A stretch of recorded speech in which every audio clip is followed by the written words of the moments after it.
It is an honor to be on this desk every day. It really is. But what we've just witnessed is the problem with this show, where we create narratives that do not exist in reality. The implication, what you are implying, that the white voters that vote on NBA are racist, they favor white people. You just said that. Yes, you did. Yes, you did. Yes, you did. That is exactly what you implied, Kendrick Perkins. That is exactly what you implied. Secondly, hold on. I did not call. I stated the facts. And you're not about to sit up. We all know what you implied the other day. We all know what you implied just now. Hold on. I stated one at a time. It's the facts. One at a time. It's the facts. It's the facts. Okay. What's up, everybody? Welcome to the Man Cave. We are Ryan and Corey. You listen to the Much About Nothing podcast. Show where we give expert takes and good-hearted debates. We talk ball and anything and everything else. Today, we'll be going into the world of sports. If you got something to say, put it into the comments. If you're new to the pod, greetings. Hit the subscribe button. Turn on the notifications. Smash that bell. If you're already part of the fam, welcome back. Please like, share, and comment. I hope y'all enjoy the episode. Let's get into it. All right. If y'all do not know, this week was an interesting week. It was a big week. Some real going on, especially with Kendrick Perkins and JJ Redick getting to arguing. I'm pretty sure if you are anywhere and you are not under a rock, you know. And if you even been tuned in at all, you know they got the arguing. They got into it. This argument started over comments that Kendrick Perkins said on another show where he said that Jokic was stat padded. And so on First Take, JJ Redick commented and came back with a whole bunch of stuff. So they had to bring Kendrick on to defend himself. So then Kendrick went in and kind of insinuated that Joker only received those MVPs because he was white. Kendrick Perkins started off by stating, since 1990, only two players has won the MVP, not averaging in the top 5 in scoring, and that was Dirk Nowitzki and what's his name, Steve Nash. Yes, they are the only two players, and they happen to be white, and they ain't that many. I don't say that, but yeah. So he was stating that, and JJ came back. He was a little touched by that, so he came back, as y'all see, and that's where we at today. So we're gonna talk on that and conversate who was right. Who do you think was right? Kendrick Perkins or JJ? Who you got? Oh, you going first this time on this one. I'm gonna go right. Yeah. I do believe Kendrick was stating the facts. If you want to say that he was insinuating something, I do believe he was stating the fact, but I agree with JJ on this. I think Kendrick Perkins cherry picked his numbers. I think sometimes people can see a certain thing, they want to find the stats to prove exactly what they want to say instead of looking in depth of what it actually is, what it actually may be. So the first part, he want to bring up the Dirk Nowitzki thing. Dirk Nowitzki was number one. They were the number one seed in the West at the time. And unless you believe that, who do you believe should have won that year? That's my argument. I mean, who do you believe should have won that year? I mean, sure, you got Dirk was leading that team. He was the number one player on that team. It was kind of mixed bag that year. So it was a kind of different year. You got to compare it to somebody else. The Steve Nash year, most people argue that Kobe should have won it. Kobe was averaging like 31 to 32 points that year, which is a big thing. But at the same time, Kobe team was 42 and 40. And if Kobe would have won that year, I would be all for that. So 2 years ago, you should have gave it to my boy Steph Curry, because that was the same argument that Kendrick Perkins led with as to the reason why Steph Curry shouldn't win, because his team was borderline playing, same as Kobe. So unless you're gonna make that same argument for Steph Curry, Kendrick Perkins, you can't do that. And that's what they're saying. You cherry picking your arguments. Because I'm talking about 2 years ago, Kendrick Perkins said this. He said that Steph Curry should not win the MVP over Jokic solely because one reason, Steph Curry team was not playing that well, even though he was playing well. So how could you go back and say Steve Nash shouldn't win when Kobe Kobe was the argument that people make should have won the MVP. His team was 42-40.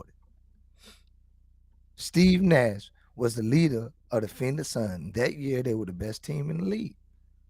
That's it. He was we all believe he was the driving force of that offense. Without Steve Nash, that team wouldn't have been that good. We all know the Mike D'Antoni system. That was Mike D'Antoni during that time, right? If I'm right or wrong. His system runs with a point guard. That's why anybody that gets in that system is spearheaded with the point guard.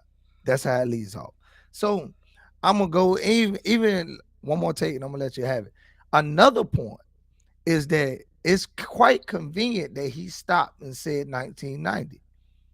Because in 87, 88, 89, guess who won the MVP? Larry Bird.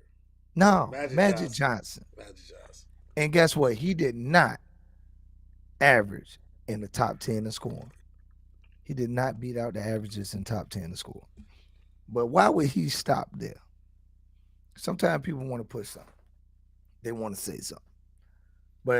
And also they had to walk back a statement today. Kendrick Purcell also said 80% of the voters were white. And today they had to come out and said that claim was false. What percent First was take, it called? I don't know. They had to backtrack the state. 7.5%. Could be. I'm gonna let you take it before I respond. I ain't gonna get all my niggas out. Okay. Yeah. I'm not gonna say Jokic isn't good because Jokic is very, very good. He is one of the better players in the NBA. I'm gonna say last year, I think Embiid should have won it. This year, I think Embiid should win it. I liken it to this. It's when you ask a person who's in his top 5 rappers alive, and they throw Eminem in there. It doesn't mean that you're racist. You don't have to be racist to throw Eminem in your top 5. It's the fact that he is doing something that is he's dominating in a field that people that don't look like him look like. So you're gonna get that notoriety. I think it'll get you a little bit somewhere. I think it'll get you a little bit somewhere. You know, even now, if you take the argument of Tiger Woods has been bad for many, many years, but people still checking for him because he's known to have dominated in a sport that many people don't look like him. I don't think I think that's a Jokic type situation. I don't think it has to be racist. I think it's just I don't know. I don't think this is a race issue at all. I don't think it's a race issue. I think it's just it's a preference. It's a preference thing. And not to mention MVPs in any sport, any whatever, it's all speculative. It's what you think MVP means. Is he the most valuable player to the NBA? Is he the most valuable player to his team? Like nobody really defines it. And that's the art of the MVP award. It's not really defined by anything other than this is what I think. And so I don't think there's bigger issues, Kendrick. Don't die on that hill. Don't die on that hill. Yes, definitely. Yeah, I don't think the Tiger Woods thing. Tiger Woods is, quite frankly, to me, the greatest golfer to ever play the game. A lot of people want to say Phil Mickelson. I'm just saying they changed golf because of Tiger Woods. Mm-hmm.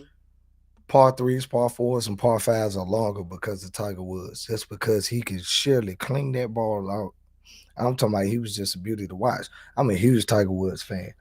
But I think Tiger Woods is kind of the opposite effect. Tiger Woods dominated the field so bad that they kind of set up rules against him. Try to even it, making it more, bringing him back down to everybody's level. That was clear. And anybody that knows anything about golf knows about the hurdles that Tiger Woods had to cross. But I think if you want to say, like, is he getting a +1 vote or something like that, a +2 vote? I don't know. It's hard to measure. So the next question is, did Joker win the MVP because of race? It's just hard to know, man, because number one, even if, let's say you had the most racist voters, like you could say the most racist time in sports is probably Jackie Robinson entering the Major League Baseball. He was the first black person in Major League Sports, if I'm right. Yeah, and he won Record of the Year. He was voted Record of the Year. Well, all white racist men voted him Record of the Year. So at the end of the day, it's hard to measure whether somebody is picking somebody up because of race or putting somebody down because of race. It's just hard to know. I mean, I know unless we're gonna argue sports commentators nowadays, and I'm pretty sure JJ Redick would probably touch it because he might have been a voter, and maybe he was voting for Jokic. He felt stung that you would call him a racist. So, felt like a hit dog yeah, but, but Corey, like, man, I always like to look at things and I say, what is a person incentivized to do? Mm. And that's usually what they'll do. If he's not incentivized, I don't think the writers are incentivized to have a racist agenda. So I don't think that, like I said, I don't think that's the case. You're right. If it's close like that, and they lean Jokic for whatever reason, we'll never be able to prove it. Hey, is the comment section up, Corey? I don't know when the world going. I'm wondering why the. Nah, it ain't no comment. Ain't nobody. Is they chatting in? I don't. Yeah, it would be. I don't know if it's not. They not popping up, but if y'all typing in y'all chats, I can't see it. I'm trying to see. That's what I was looking at right now. You just keep on talking. I got. Look at it. I'm trying to find out. Pull the next one up, Corey. All right, the next one is Kevin Durant injury. We're gonna dive into that. I got a short video to toss up there, and it's KD injury. Here we go. Kevin Durant, after injuring his ankle in the warm-ups yesterday, will be re-evaluated in 2 weeks, and now the swelling around the ankle has gone down, but it's reported that he was in a moon boot yesterday, but many feared that he would be out for the rest of the season, which is another 4 weeks, I think it is, until playoffs, and maybe even the start of playoffs, which is still a possibility. But for now, he will just be reevaluated in 2 weeks, which is... Yeah, so that's Kevin Durant injury. Got hurt in warm-ups.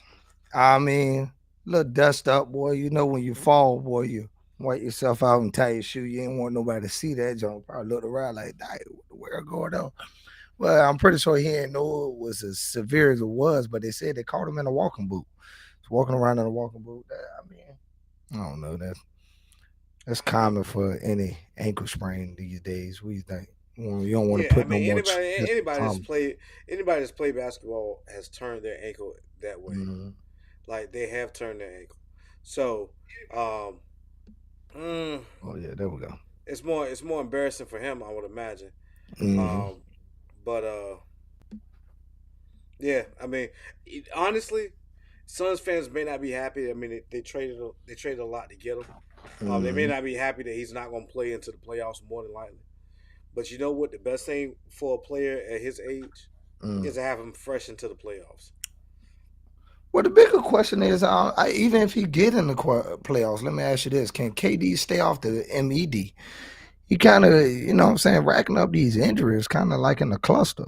I will admit, I mean, the older you get, you tend to have more injuries. I'm kind of frustrated with Steph. He take about 1 or 2 of these hiatuses a year. You know, it's getting quite frequent. He has always been a hurt player, but KD, I don't know, kind of racking these things up in the league overall. I mean, let's not forget that old boy from Dallas is out, right? He ain't got hurt. He on the back burner now. It's a lot of basketball, man. And basketball ain't like it used to be. I know everybody talks about the good old days when they played tough and this, that, and the third. Mm-hmm.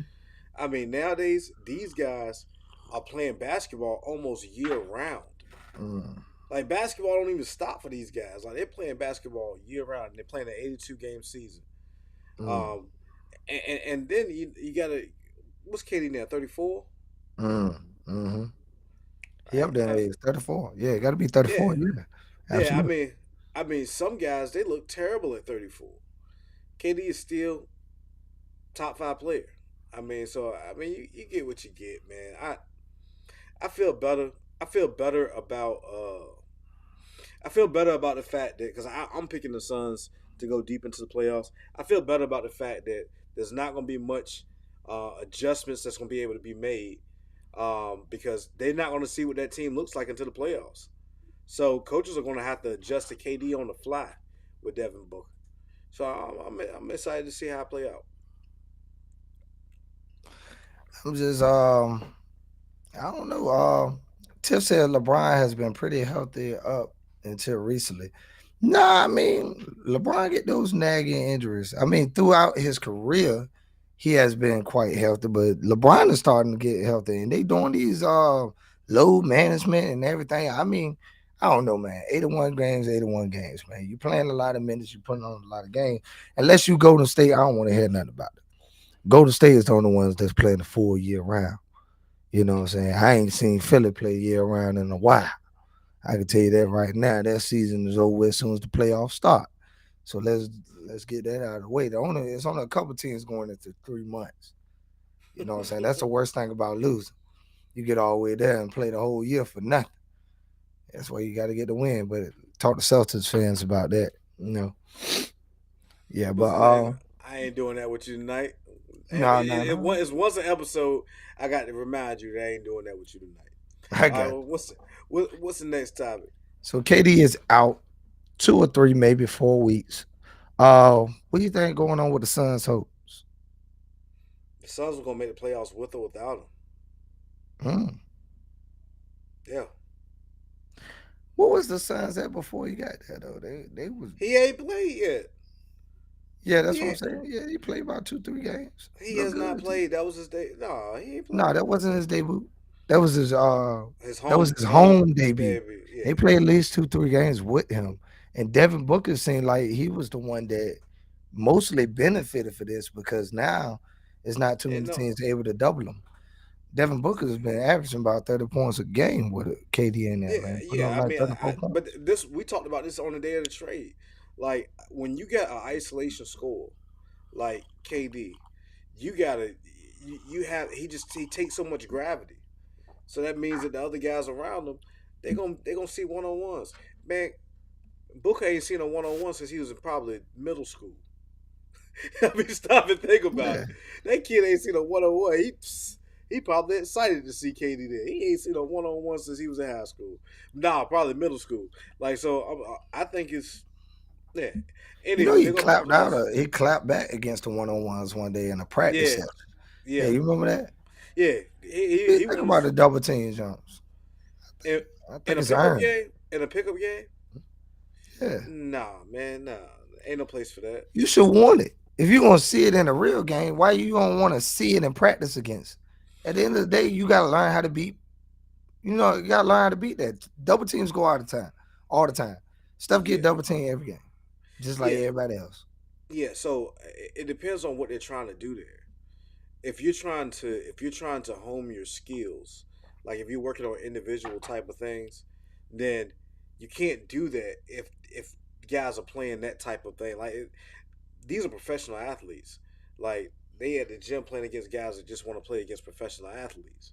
And then these guys, they're playing too hard, they double teaming. Yeah, I would imagine it's irritating. I really don't agree. I think, honing your skills is part of honing your skills against a double team.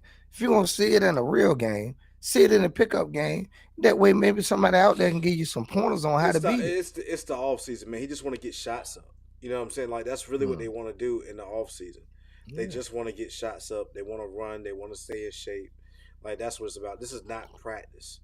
If he wanted to practice, he'd be at practice. He just want to get shots up. I understand it. I get it. What you got? What's the next one? Draymond Green claps back. Now I got a video on this one too. Let's go ahead and play the graphics and get y'all filled in. Now you heard Steph reference, what goes on between these two teams and the history there, and he said then you add a couple of guys also kind of getting into it. That refers to Dillon Brooks and Draymond Green. So here's what Dillon Brooks recently had to say, I don't like Draymond at all, just don't like Golden State, don't like anything to do with them. Draymond talks a lot, gets away with a lot. His game is cool with Golden State, but if you put him anywhere else, you're not going to know who Draymond is. He plays with heart, plays hard, knows the ins and outs of their defense. I guess that's why they like him over there. Okay, Draymond, your turn. If you ever wondered why the Memphis Grizzlies is not ready to compete for a championship, look no further than this idiot right here. I'm trying to figure out why they like you in Memphis. Or do they like you in Memphis? I'm not sure your teammates like you.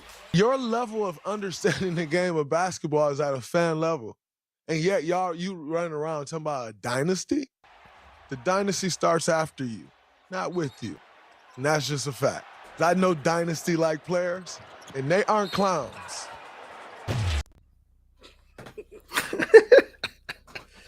Man, listen. Draymond Green is the most. Yeah, I don't even know if there's a term for it because he's not a troll. It's almost like you leave that guy alone because he's a jerk and he's so articulate in such a simple manner. Yeah. Dylan should have left that one. I don't know what he was doing. He just smashed that dude eloquently. He said, yo.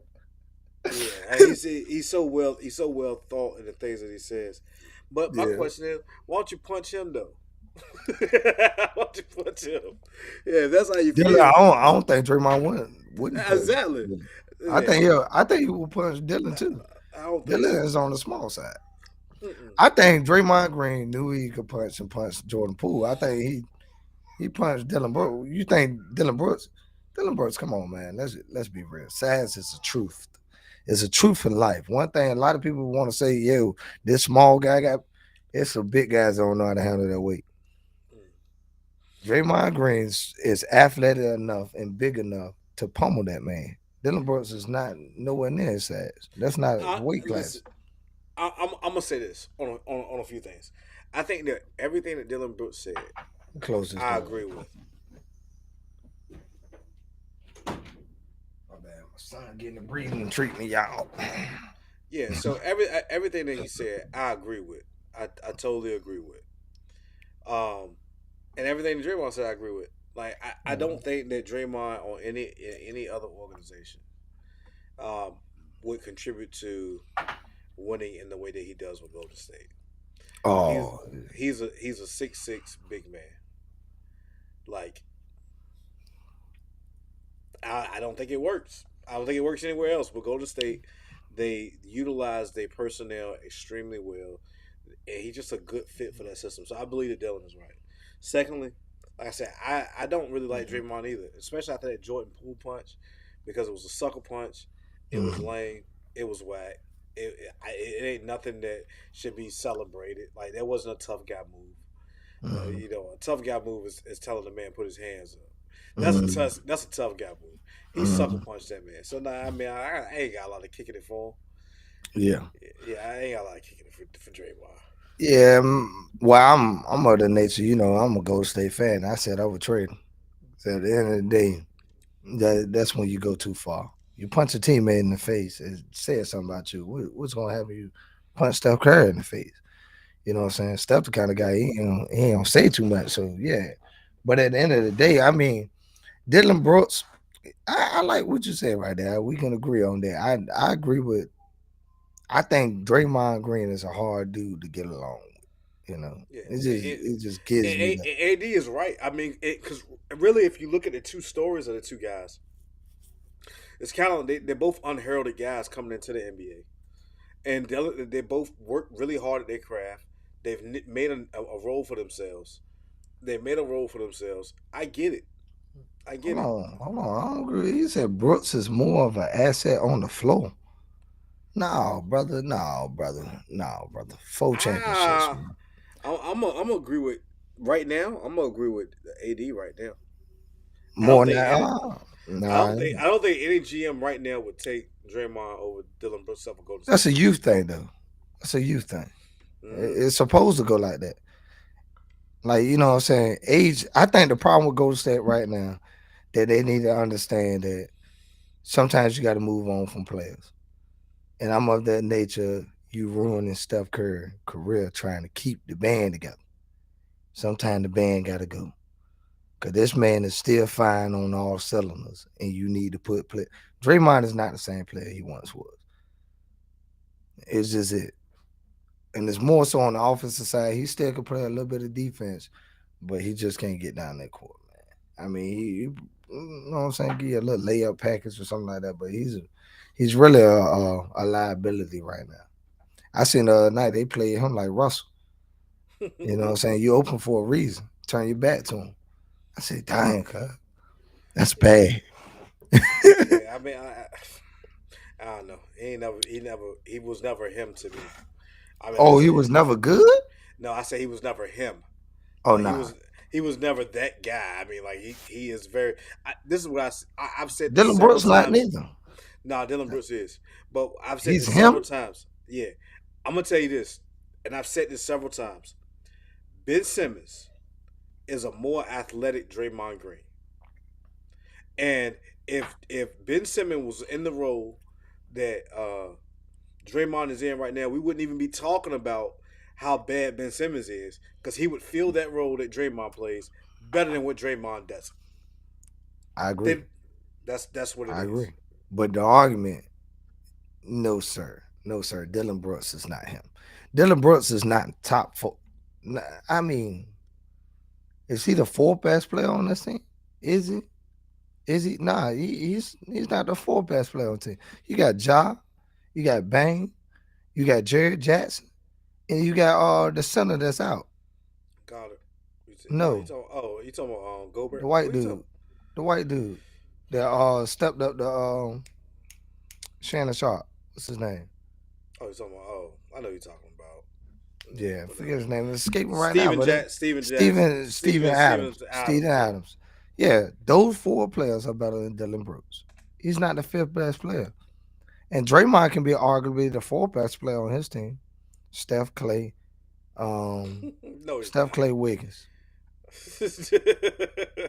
Steph Clay Wiggins. Nah, man. I'd rather much have Kuminga. Kuminga. Yeah, that's a youth thing. I'm saying compared to impact players right now. I'd rather have Poole like You're going to take that because of you. But impact, Jordan Poole don't play no defense. For every buckets he scored, he gives up a bucket. That's just the truth.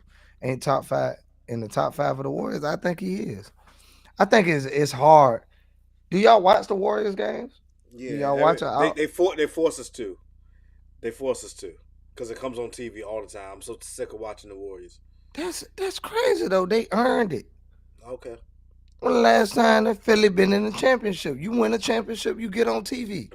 Okay. That's the reason why you come on the late hours. Ain't nobody tuning in to watch no doubt about it ain't winning. I'm not even going to argue. I'm not going to argue. You're right. It's facts. No, you're Come right. on now. You're right. Come on now. That's the truth of it. Yes, I watched them get smoked. Yeah. That's what I'm saying, Aaron. If you watch them, Draymond Green pick and roll with Steph Curry is a thing of beauty. We've been seeing that for years. They run that set consistently, because that's the same thing when going back to the reason why you can't double team Steph is that high pick and roll with Draymond Green. That's their escape of it. And that's why I say you got to learn how to beat it. Warriors have a beater for that. If you're going to double team Steph, he's going to pocket pass it to Draymond Green, and you're going to get Draymond Green with a head of steam down to the back. He might not be that good, but he's a big guy rolling to the basket. And he's a heck of a passer. At the end of the day, that fits their system. Sole reason why you cannot double team Steph. When they do that, they're going to run a high screen every time. And if you try to drop on it, Steph's going to shoot the three. It works every time. They did it all game in the playoffs. We can break down the finals. Draymond Green in the finals, high pick and roll. All the time. Enough Draymond Green love here. It's making me sick to my stomach. Hey, man, you know what LeBron said? What's that? High IQ player. He'll take it. Yeah, he's a high IQ player. I give him that. All right. So moving on to football, we got Lamar Jackson. And again, I got another video for y'all. I'm coming with these videos today, y'all. I got something for you. Our breaking news into CBS Sports HQ, the Baltimore Ravens have placed the franchise tag on quarterback Lamar Jackson. It is the non-exclusive tag, meaning he's set to make $32.4 million, but he can negotiate with other teams. But the Ravens would have to match in that case. Otherwise, they could trade him for 2 first-round picks. Yeah, so what they did, they put a non-exclusive franchise tag on Lamar Jackson, which is meaning that if a team wants to make an offer, he can go around, negotiate with teams, and find out the best offer he can get. But the first right goes to the Ravens. They can match it, or they can trade him for 2 first-round picks. It's kind of a beautiful situation if you're the Ravens. So, what do you think the top? You want to start off with the question of the day? Do you agree with the Ravens? Yeah, so Let's start off with that. So what AD saying, like AD said he wouldn't step on the field if he was Lamar. He's not. This wasn't even about that. So this right here, I think, in my personal opinion, what happened was the Ravens got tired of negotiating with him and his mom, because Lamar does not have an agent. And they have been working on trying to get this man at the table and get him to agree to a subpar team safe deal. And Lamar is saying, no, I'm not giving you a team safe deal. I want a deal better than the last guy that admitted to raping 28 people. like Deshaun Watson. Deshaun Watson just signed $200 million guaranteed. And you mean tell me you gonna come at me and ask me to take less? Absolutely not. So they became at an impasse here. Now, the thing is about this, you don't see this franchise tag very often when it comes to quarterbacks. You'll never see this again for a guy that has an MVP that is 26 or under. You will never see this ever again. Because usually, whatever the cost it is to maintain that guy on your team pays it. But what Baltimore has historically has done is expect players to take team-friendly deals. Well, here goes the thing. Lamar, that ship has sailed. You remember what happened last year? The guy got hurt. Like, he almost jeopardized his financial security, messing around with these folks that won't give him the deal that is market value. Now, essentially with the Ravens, they had it back against the wall here, because if they had let him just walk, they would have got a compensatory pick. Clearly would have got a first-round pick. One first-round pick. You put the franchise tag on him. If he walks, you at least get 2 first-round picks. Secondly, in this situation, in order for a team to sign Lamar Jackson, and they're going to have to write a contract that is so difficult for the Ravens to match. That means you have to study their salary cap, study your salary cap, write the deal and structure it in a way that they can't match it. Mm-hmm. And what the Ravens are betting on is ain't nobody got time for that. Because ain't nobody got time for that. I mean, because essentially, in order to do that, that means a team that's negotiating with Lamar has to tie up their salary cap, not chase free agencies. They can't chase free agents. You get what I'm saying, Corey? They can't chase free agents. They gotta make up this amount of money just to give the guy, knowing that the Ravens just say, we'll match it. Mm-hmm. So and then here goes the last thing. The conspiracy theory in Hamp is it's collusion. And the collusion is the NFL has fought tooth and nail to not have guaranteed contracts. Mm-hmm. And Kirk did it, and they were upset. The league was upset, and we didn't see it again for a while. Saw it one more time. Yeah, we didn't see it for a while.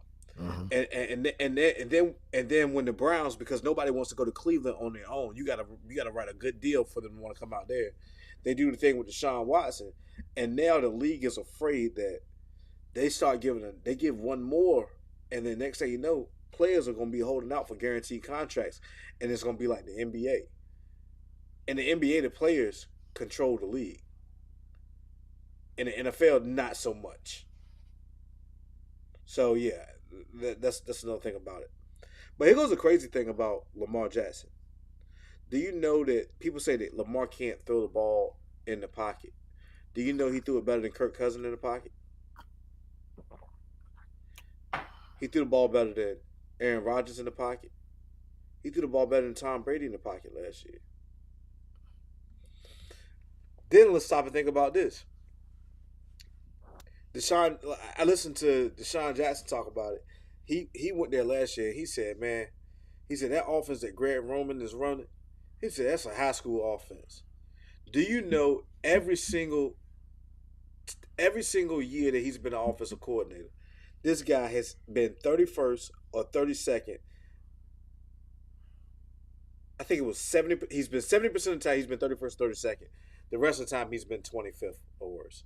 He's a terrible offensive coordinator. And he doesn't have any receivers. What you think, Cora?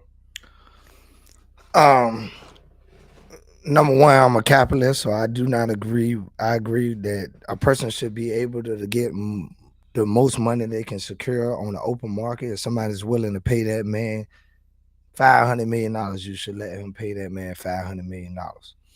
But at the end of the day, the NFL is the NFL. The rules are the rules. So I might not agree with the rules, but the players got that opportunity every time they go into that meeting to do what they know how to do. It's the reason why the NBA is the way it is, because the players union is together. Now, if this player unit go in, they agreed upon the non-exclusive franchise tag. Like, these ain't things that just came back way day for this agreement. It came, I don't know how long ago was the last one, but all of this has been agreed upon. And they knew this, thinking that it's because I know a lot about it because Minnesota Vikings secured that Steve Hutchinson, the guard, and it's called a poison pill contract. During that time, Seattle had Steve Hutchinson and another good lineman. And that lineman contract said he had to be the highest paid lineman on the team. So Minnesota knew this. So they signed a contract that was higher than his contract and forced them to go. They would have had to go over the cap to sign him, and they couldn't do it. They would have to sign that man for so much money that they would have to sign both of those people because he got to go over. His contract says he has to be the highest paid lineman. If Steve Hutchinson can make this contract, he has to make more. And at the end of the day, that's the way it is. So they had to let us get him. So I agree with you. There ain't a team in the world that's gonna give up 2 first-round picks and pay Lamar. You a dummy. Let's be a dumb team out there.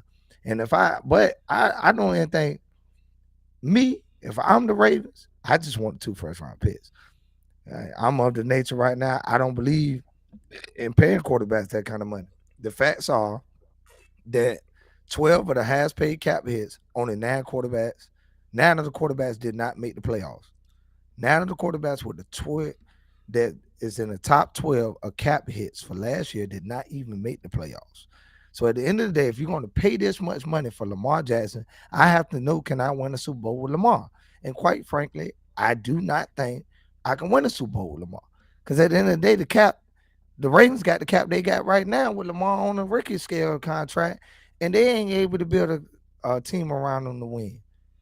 They got as far as they got with them the way it is now, and I don't see it. If you think you can win with them, I don't think Lamar Jackson gonna win the Super Bowl.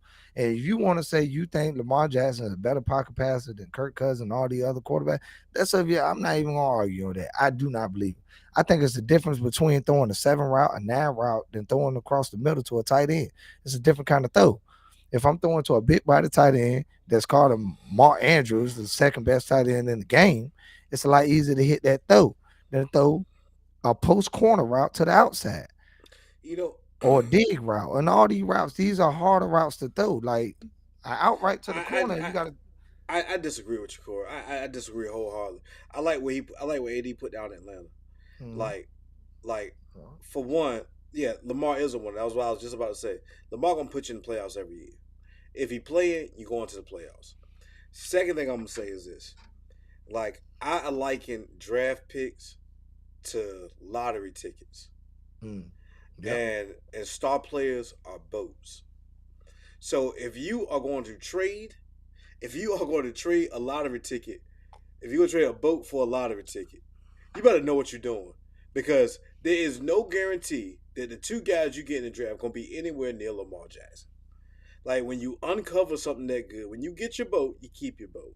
And if I'm Atlanta, because like I want you to stop and think about Atlanta, right? Do you see how bad they fell off when they didn't have a quarterback? They were terrible to watch this year. They was just terrible. They was terrible to watch. Like, the whole thing about picking early, Detroit pick early every year. Like, look how many years it's taking them to actually win. Cleveland decided to trade all their players and do the money ball thing. And do you see how long it takes for that? Man, these children do not contribute to winning in the way that you think they do. Like, what contributes to winning is star players and quarterbacks. And Lamar happens to be both. So, yeah. If I'm a team, I'm paying 2 first-round picks for Lamar Jackson. Who cares? They paid 3 for Trey Lance. Yeah. I mean, what you mean? 2 things. First of all, I attribute winning to winning a Super Bowl. If you didn't win a Super Bowl, you are not a winner. I mean, we could say win games. I only look at winning as Super Bowl. Pat Mahomes was the only winning quarterback last year.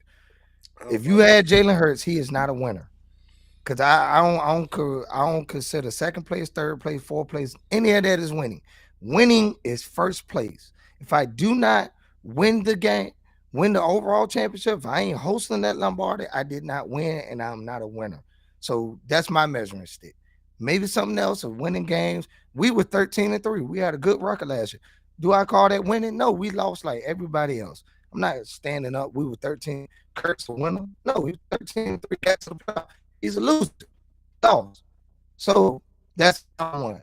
Number 2, what I do that at the end of the day, I have to ask myself, do I believe I can win with Lamar? And I don't believe I can win with him. So I take those 2 picks and go try to find a quarterback with another trade up and try to find another quarterback. And then you're right. It's a lotto ticket.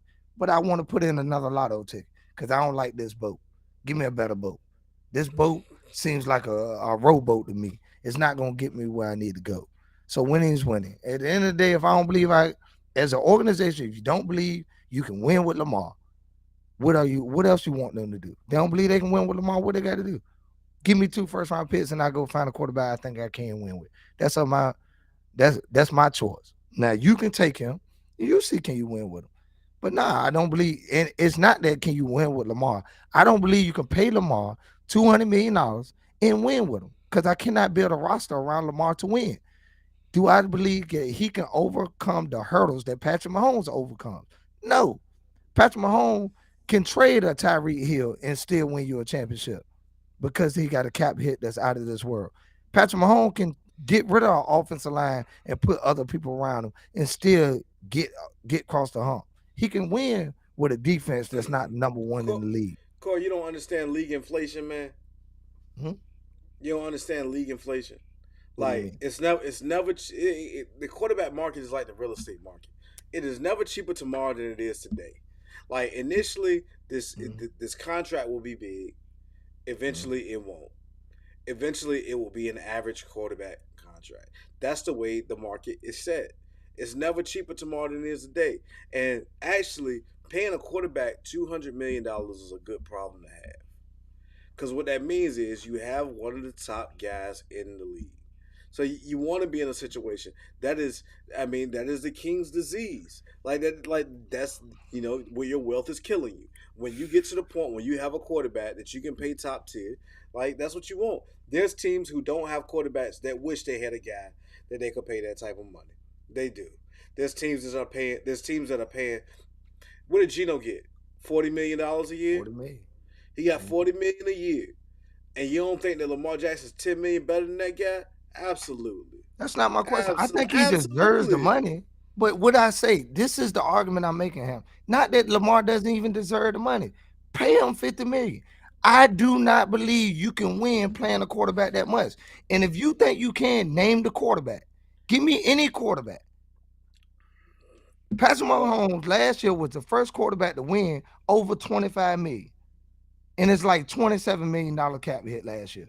Okay. If Lamar Jackson has a $40 million, Aaron Rodgers, he never won with a $50 million cap. Do I believe he's better than Aaron Rodgers in his prime?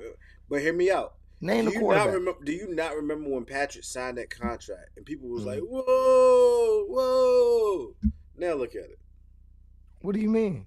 It's still a lot of money, but number one, Patrick Mahomes. This is what I'm saying. We got to go into the structures of contracts. Number one, they signed him to a lucrative. Like Pat Mahomes agreed to a 10-year contract. No quarterback gonna agree to that in his right mind, because, like you said, inflation. After 5 years, that contract is gonna be cheap. So why would he sign it for 10 years?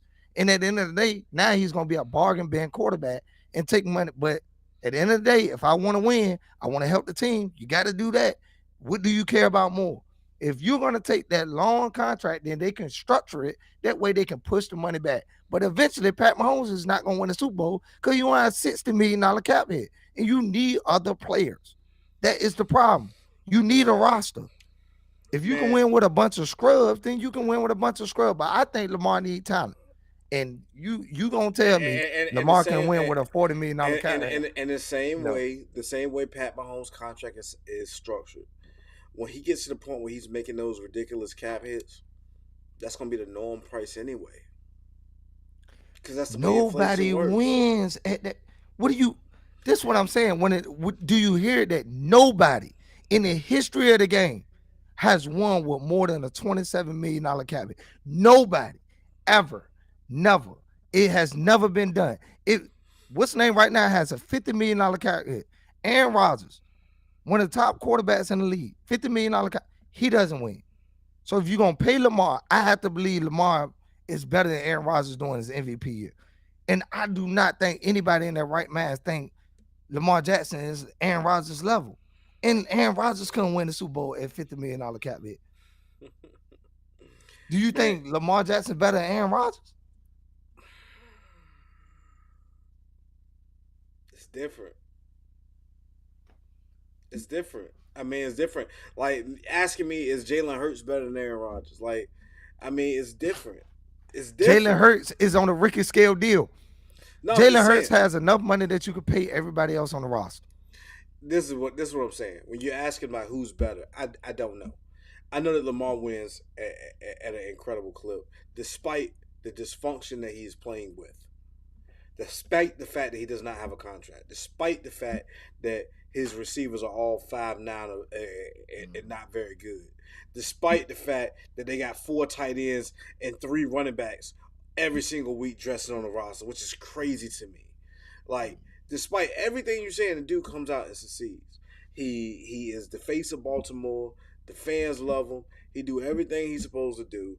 Like, the boy's tough. He's gritty. Like, he's Baltimore.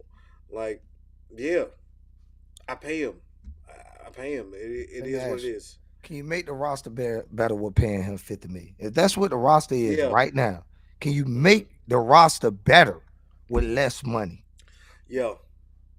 How? You just got to draft better. Like, and really, what it comes down to, they brought in veterans like John Pierre-Paul.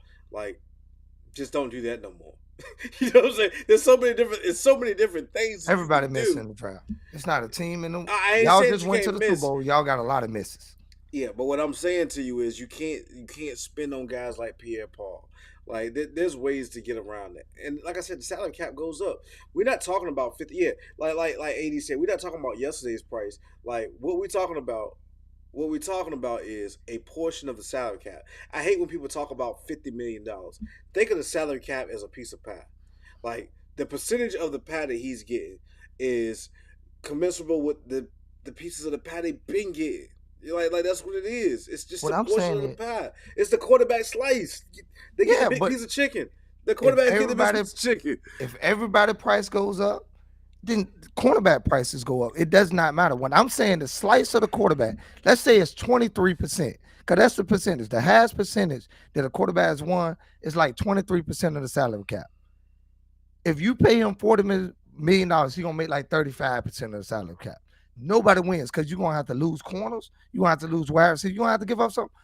Baltimore would disregard him like, yeah, I would agree. That's at the end of the day, you can't win like that. That's just, it has not happened. If Lamar does it, he'd be the first. It surprised me. But no, I do not believe you can win a Super Bowl like that. I think the best thing is going out there and playing Russian roulette with a rookie quarterback. Hopefully you get a good one. And then you can win. You got a 5-year window to build your roster around him to win. That's the way you win. I don't know what the cap hit was for Carson Wentz when we went to the Super Bowl, but I know that he had. I knew that He was on the rookie scale deal. No, he rookie wasn't. scale contract. Yes, he was. Want to prove? Yeah, I don't know. I don't think he was. Number one, y'all just signed a contract, but when you signed it, Carson Wentz was what had a 5th-year option, right? That's right. So that's right. the contract does not start until the extension years. Yeah. So on that 5th-year option, he was making what 18, 20? What was he making? Yeah, 18, 20 years. You can do it on that. That's what I'm telling you. And after that, what happened to the roster? Y'all about to get depleted right now. Eventually, your roster gonna get depleted because y'all got to sign them to a contract. That's the truth. At the end of the day, when we signed Justin Jefferson to an extension, he got a 5th-year option, right? Justin Jefferson cap hits, he gonna be the highest paid receiver, probably about $34 million. His cap hit for $34 million will not hit for 2 more years. So we got 2 years to get rid of Kurt because you can't pay Kurt a $30 million contract, pay a wide receiver $30 million too. That's 2 $30 million contract. At the end of the day, we can break down this cap, man. We can break down this, John. I'm telling you, rosters have to be built a certain way, or you're not winning. You're not winning. Is that right? This is it. And I the belief is this: it's only a certain amount of teams that's even trying to win a Super Bowl. Everybody's not trying to win a Super Bowl. Some people just trying to sell tickets, and certain fans think that they got a chance to win. No, I told you before the season, we don't got a chance to win because of what? Defense. You got no money to put on defense. Got no money now. You got to hope the draft well. Like you say, you got to be spot on in the draft. But who does that? It's too hard to draft that good. Is it though? No. It's crazy. Who draft that good? Name a team the best draft you ever seen. I know the best draft I seen. I don't know. Baltimore puts together good drafts. Pittsburgh puts together good drafts.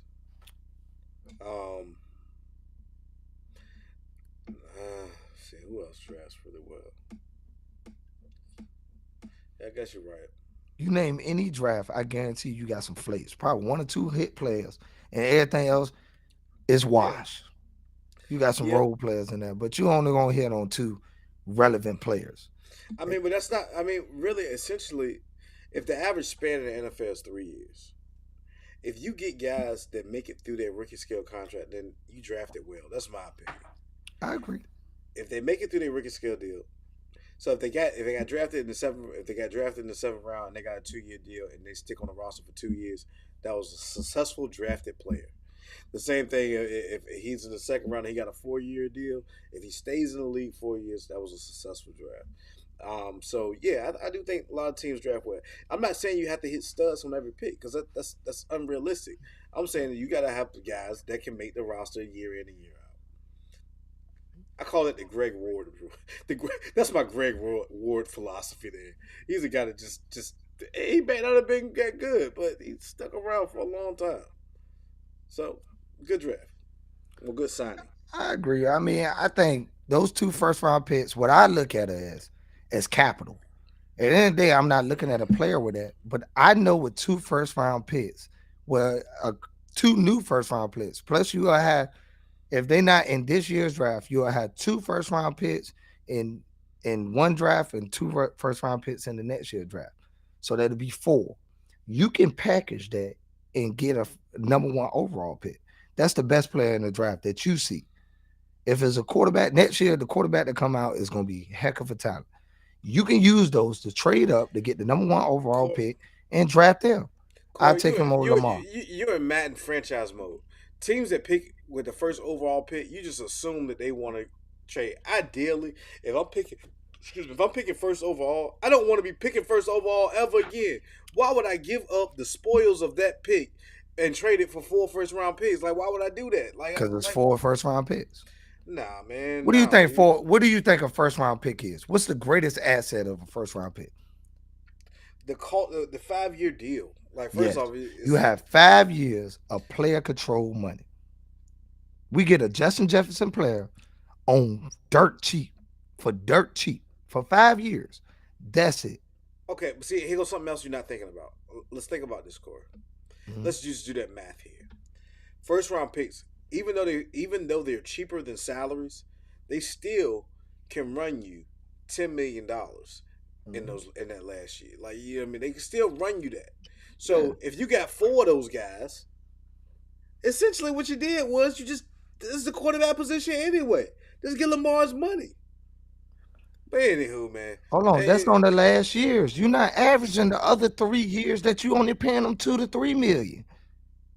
Just like and they starters. At the end of the day, people say that these are misses. Most first round picks are starters. That's just the statistics. Most first round picks are starters. They might not be great players, but there ain't that many people on the roster that are great players. Like one of our misses is our center, and he's 5-year starter. no, He's a man. miss. There's a lot of guys in the first round that aren't even on NFL rosters right now. Yeah, but it was a starter at one period of time, right or wrong. No. You never started at No, and David Whiteside. Whiteside never started on your team. No, he never did. He was a second round pick. Man, we drafted really bad. We drafted a fireman. Who you draft first round pick last year? Last year's first round pick. Oh, we went and got the defensive tackle, man. Starter. Georgia. No. No, he's not a starter. He is a starter. No, he's not. He about to be a starter because y'all about to get rid of Hargrave right now. I'm saying he's not a starter. Yeah, Cox and Hargrave, they're the starters. Yeah, Hargrave. Yeah, you're right. Yeah, but nah. I mean, I think NFL rosters have to be built a certain way. Maybe we can dive into that one, but I'm telling you, the statistic backs it. If you're not built like a championship team, you're not gonna win championship. Yeah, and like Kevin said, like there's so many different. There's Henry Brookses of the NFL. There's so many different issues. Yeah, those first round picks, they aren't guarantees, man. They just like anything else in life. Take the bird in the bush, take the bird in the hand, not the bird in the bush, man. Like, and that's what Lamar Jackson is. He's the bird in the hand. Take the bird in the hand. Be done with it. I just don't see how y'all consistently see these teams go to the Super Bowl. They built the exact same way, with Ricky scale contracts. Mm-hmm. Ricky scale contract after Ricky scale contract. If I got a flop on a Ricky scale, I know that's the only way that these teams seem to be winning. I gotta either find me a Patrick Mahomes or Ricky scale contract, and that's the way these teams been doing. Or get an aging player like Tom Brady that's gonna take a pay cut. Well, I tell you what, I hope AD is right, because if I see Lamar Jackson, I'd much rather have Lamar Jackson in Atlanta than for Atlanta to go out there and try to run with the quarterback than Desmond Ridder and whoever they try to draft this year. Like just pay the money. Just be done with it. Be done with it. Just sell tickets. I mean, yeah. Just sell tickets. Yep. But it's that time, man. What you got? Wrap it up. All right. Appreciate y'all tuning in tonight, man. Wonderful episode. We talked a lot of sports this time, but we're gonna get back to our thing, man. Hopefully we'll have a bonus episode on Saturday. I do have to preach on Sunday, so I'll probably write my stuff on Saturday night. So I don't know. It's up to him. We'll talk about it, but I'll try to get that information out to y'all a little early. Only you have. What a wonderful time to be alive, man. Thanks for rocking with us. Like I said, we'll let you know if there's going to be an episode. But thank you again. Most importantly, love yours. We out.